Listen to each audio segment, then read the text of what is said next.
Le talent est une excuse facile, l'apprentissage est une vérité brutale. Tu as déjà dû entendre dans ton enfance des gens de 50, 60 ans ou plus te dire « Tu sais, je suis trop vieille pour apprendre ». Ou même encore des personnes considérer un enfant comme idiot, tout simplement parce que la bonne méthode d'apprentissage n'a pas été utilisée pour cet enfant-là, sous couvert de « Ah non, mais lui c'est un manuel !» Et personnellement, j'ai toujours été profondément choquée par ce genre de réflexion. N'oublie pas de t'abonner et d'activer les notifications. Tu as sûrement déjà d'ailleurs compris que le premier rempart à l'apprentissage et à la remise en question est le mot « impossible ». Et si je te disais que l'apprentissage est effectivement une affaire de discipline, mais pas que.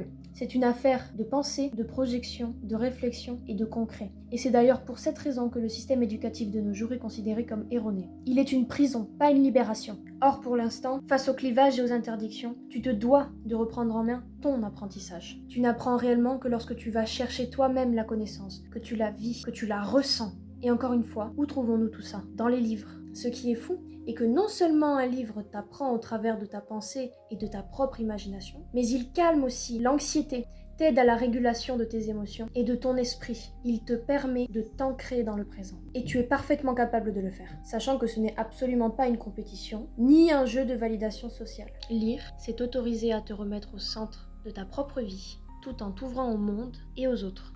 Pense-y.